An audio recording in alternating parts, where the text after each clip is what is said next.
It is pre-Friday Junior. Friday Junior. Friday Junior. Almost Friday.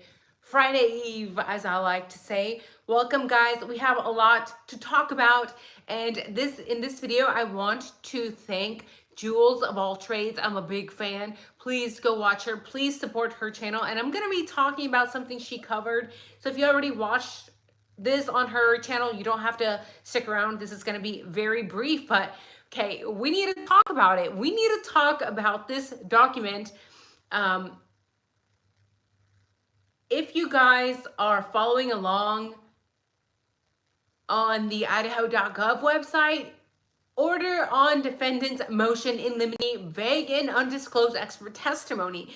What the actual fuck is going on in Moscow? Because if I had some doubt that, maybe there might be room for Mr. Kohlberger being involved, this is making the detectives extremely suspicious, extremely shady. And when we go to page 3 in this document, as Jules caught this, and this is why it's so important all of us review as much as possible the legal documents, because there's so much information on these documents that things can be missed.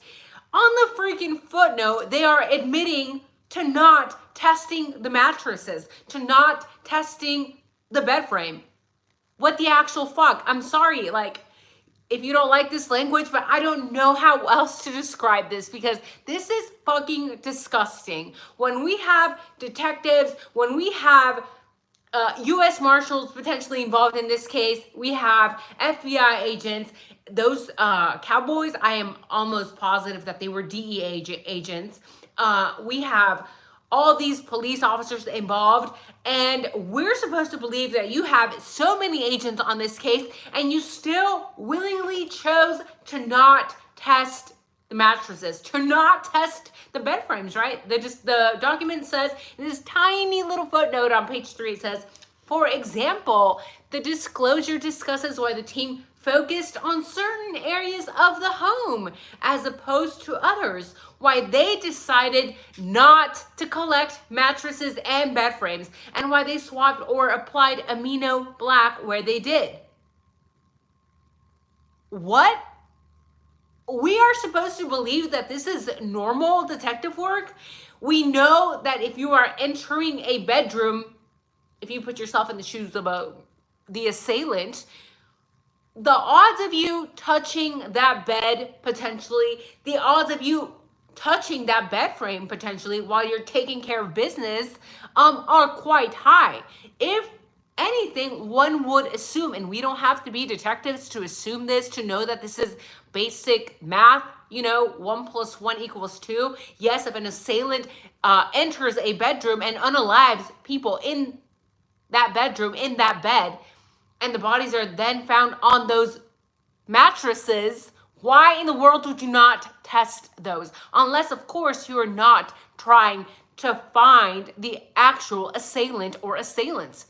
Do you understand how weird this is?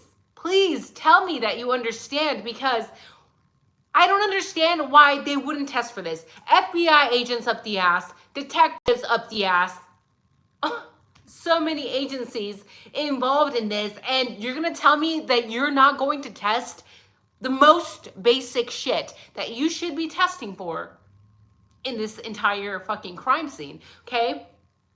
The fact that this wasn't done is completely appalling. I cannot actually believe that a grand jury signed off on an arrest warrant. Based on what? Look, before I was already appalled, because let's be honest with each other. We're a family here. We're a family here, and most of us here have some brain cells. Most of us have some neurons. And we've seen the images of the mattresses being taken away by detectives, right? These so-called detectives throwing shit in the back of a truck, not even bothering to cover the mattresses. That was appalling. But now that we know that they didn't even bother to test the mattresses or the bed frames, how can they get away with destroying evidence, first of all, right? Destroying evidence. And of course, everything I'm saying here is alleged. It's my opinion, my theories. But how can they get away with destroying evidence and then not testing evidence like they're literally admitting to on this tiny footnote in this document, and losing evidence, throwing evidence away? And then on top of that, they're also choosing to just blatantly ignore other potential suspects, because we know by now that there are 2 other sources of unknown male DNA found at the crime scene. Not to mention 2 to maybe 3, because it was, they were not sure, 2 or maybe 3 other sources on top of those other 2 sources of unknown male DNA that were found under Maddie Mogen's fingernails. So we have about 4 potential sources, 4, maybe 5 sources of unknown DNA. How come the state doesn't want to go after that? You let me know. Do you think that that's a little bit horrific? Do you think that that's a little bit disgusting? The lack of professionalism, the lack of urgency in which this case has been handled. Okay? What is going on? Is this, why? Is the entire family being controlled somehow? Because otherwise this is unimaginable. Okay? I have seen incompetent cases. I have seen incompetent law enforcement, but the incompetency in this case, it's staggering, right? They somehow just threw those mattresses onto the back of a pickup and away they went without being tested at all whatsoever, right? How does that make you feel? Because it's really making my blood boil, right? The guilters sometimes are too biased and they're not able to realize that this is abnormal. In any case where you have tons of potential evidence on a mattress where the bodies of the victims lay and it goes untested, that should be making your alarm bells go off, red flags go off. It's very clear to me that they didn't investigate anything in this case and that they just tossed things aside. They tossed evidence aside, and then it's like we're supposed to forget about it. Okay? What in the actual fuck happened? Because them not testing the mattresses and bed frames makes the whole U-Haul thing even more suspicious, right? Or is it possible that just maybe they made so many mistakes on purpose? And if so, then the question is why?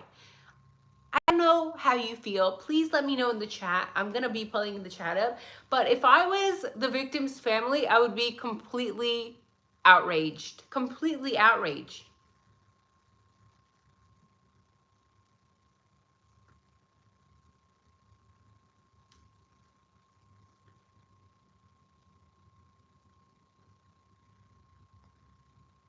Give me a second, guys. Sorry, I'm pulling up the live here. And again, I wanted to, for those of you who are coming in late, I wanted to give a shout out to Jules of all, Jules, what is her channel name? Sorry, here. Jules with True Crime. Jules with True Crime, because she's the one that mentioned this. I don't think anybody has actually talked about this before. So thank you, Jules. I appreciate what you're doing out there. Try to bring up the truth, right? And it's crazy because this is massive. This is massive.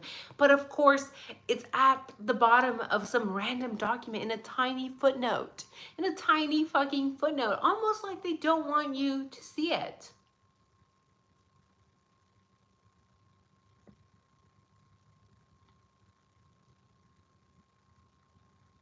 And for those of you who have been with me since the beginning of this channel, we have discussed like the whole cleanup theory before.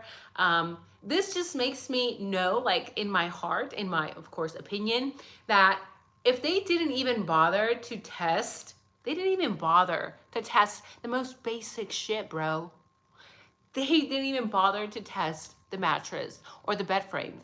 As far as the cleanup theory goes, I know in my heart that they never tested the plumbing or the drain piping for any red fluid residue either, right? Because that would be way too much. That'd be way above their pay grade. They can't even do the basics.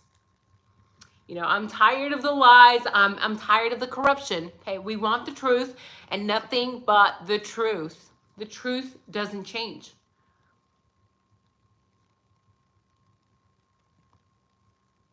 I mean, we clearly saw, I know I'm not making it up, we clearly saw them carrying out the beds, carrying out the mattresses.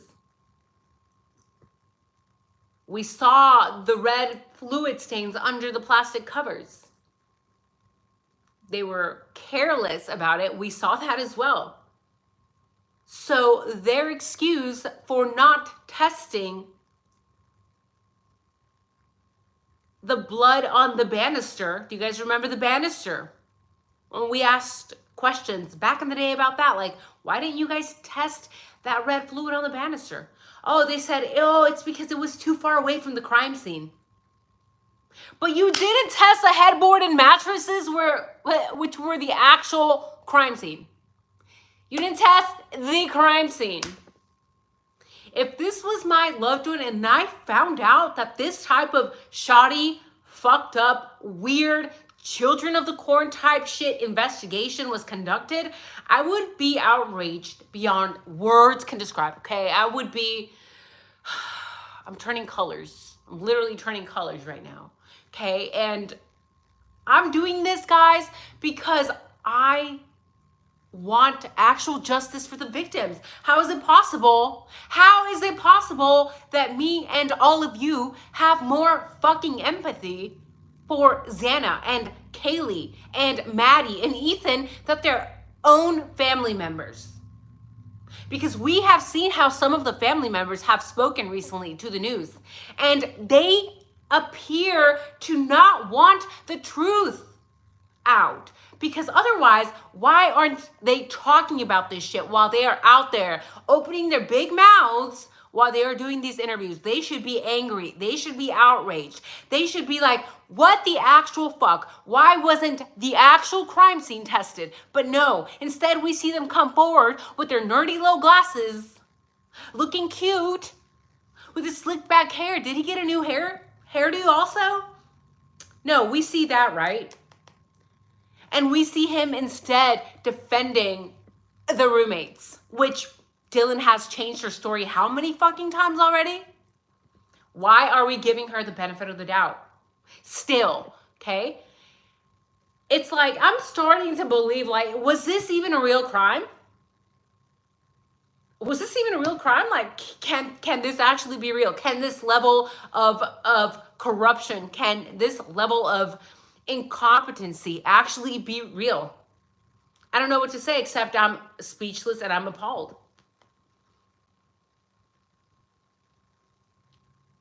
I can't wait for the trials to start. I have so many fucking questions for everybody. It's crazy.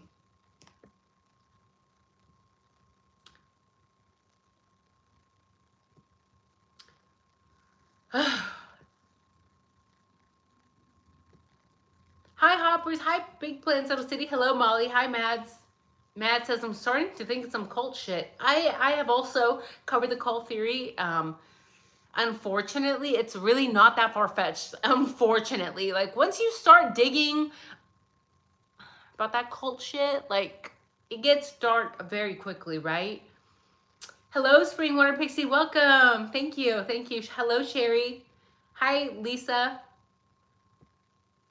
Hi, Sassy. Hello, Ava. Your hair is hairing today. Thank you, guys. It's my fancy hair oil. By the way, some of you guys asked me what I put on it, and it's like a secret family recipe. Okay, that was literally passed down from, like, great grandma, actually. I actually met my great grandma when I was a wee baby. But yeah, I made a couple of batches because you guys asked me to. I made batches of hair oil, and they sold out very quickly. So I'll probably make another batch for, maybe I'll have it ready in like 2 weeks. It's got to sit in a bunch of herbs.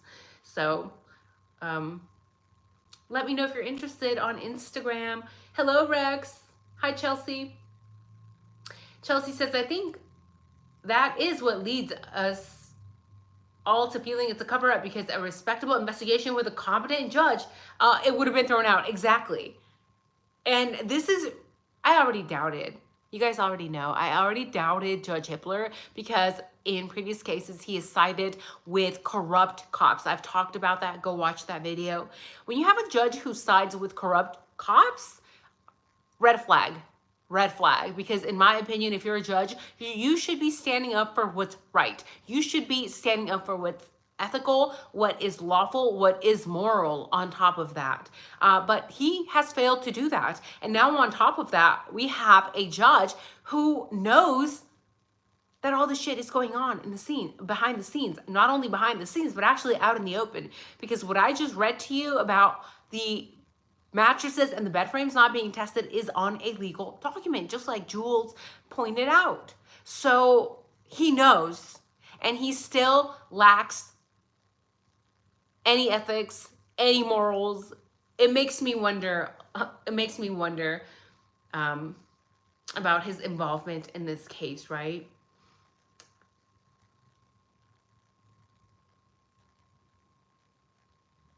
Yvonne says, before video can be used as evidence in trial, it must be certified. Do that could at least stop some doctored BS from getting into trial. Oh yes, SA, that has been known. CA, that's been known for a long time. Like years, I'm talking years, CA, that allegedly Adam got Kaylee's job in Texas, okay? People have known that. That was a rumor that started when the crime, soon after the crime, actually. Hello, Excited Utterance. Hi, Roy. I would love to see, Roy, if he actually has some sort of, if Brian has some sort of digital alibi. Because again, if he has a picture that he took at whatever time, and we've seen the picture, if there are more pictures with a timestamp, even we know that you can change timestamps on photos that you take on your phone. But even then, the phone would track that sort of thing. Like, it would know if you changed it. It's going to know when you actually took the picture. So I would hope that if he had something like that already, something that was massively exculpatory like that, like a picture or a video or a digital alibi, we've talked about the Strava data as well. If he has something like that, I would hope that he wouldn't be incarcerated. But honestly, we all know that a lot of people, even though they have exculpatory evidence, it can take years once they get through the justice system for them to be out again, right? So I just wanted to check this with you guys. What do you think? Please vote in the comments, and if you're in the chat, let me know. What do you think? Do you think that this is weird? Please, if you think that this is really strange, that they didn't test the actual fucking crime scene, who doesn't test mattresses where the bodies were at? Who doesn't test bed frames where the assailant entered and could have like touched the bed frame? If you think that that's weird, maybe even sinister, maybe even a little bit dark, leave a 1. And if you think that this is not a big deal, the fact that this evidence was just tossed in the back of a truck, tossed in the back of a U-Haul, basically without protection, and then they didn't even bother to test it. On top of that, they're not looking for the other sources of unknown male DNA either. If you think that that's normal, I'm gonna judge you a little bit, but you can leave it too. So thank you guys. Thanks for joining me. See you soon, okay? I'll be right back, babe. I'll be right back.